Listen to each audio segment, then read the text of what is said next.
Kaveri delta பாசனத்திற்காக மேட்டூர் அணையில் இருந்து தண்ணீரை திறந்து வைத்தார் முதலமைச்சர் மு.க. ஸ்டாலின்.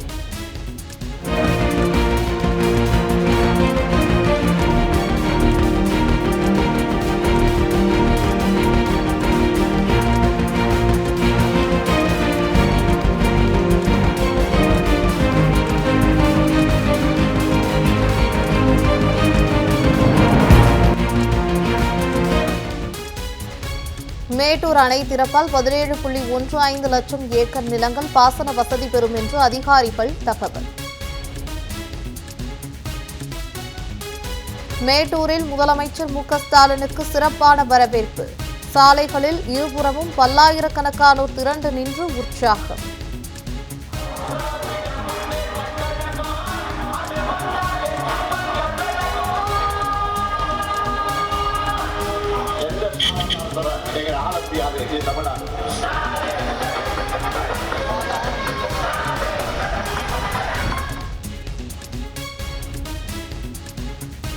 ஜார்க்கண்ட், ஆந்திரா, கர்நாடகா மாநிலங்களில் 6400 கோடி ரூபாயில் புதிய ரயில்வே திட்டங்களுக்கு ஒன்றிய அமைச்சரவை ஒப்புதல். தமிழ்நாட்டின் ரயில்வே திட்டங்களுக்கு நிதி ஒதுக்காமல் தொடர்ந்து வஞ்சிக்கும் ஒன்றிய அரசு.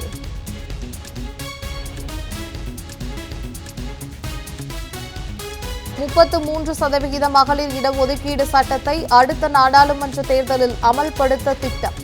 மகளிர் இடஒதுக்கீடு தொகுதிகளை அடையாளம் காணும் வகையில் ஆலோசனைகளை ஒன்றிய அரசு தொடங்கியுள்ளதாக தகவல்.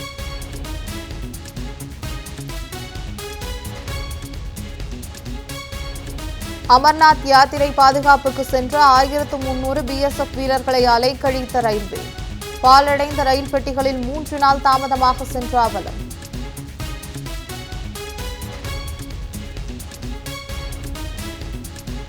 கடும் எதிர்ப்பையும் மீறி டெல்லி பல்கலைக்கழக பாடத்திட்டத்தில் மனுஸ்மிருதி சேர்ப்பு. சட்டம் மற்றும் வரலாறு படிப்புகளில் மனுஸ்மிருதி ஒரு பாடப்பகுதியாக இந்த ஆண்டு சேர்க்கப்பட்டுள்ளதாக தகவல்.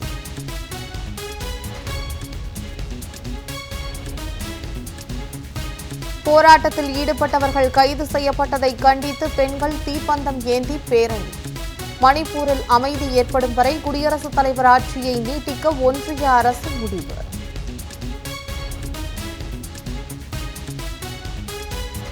சென்னையில் சாலை வெட்டுகளை சீரமைக்க 15 மண்டலங்களுக்கும் தலா 1 கோடி ரூபாய் ஒதுக்கீடு.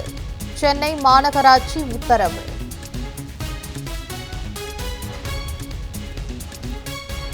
குற்றங்களை தடுக்கும் வகையில் பிரான்சில் சிறுவர்கள் சமூக வலைதளம் பயன்படுத்த விரைவில் தடை. அதிபர் இமானுவேல் மேக்ரான் அறிவிப்பு.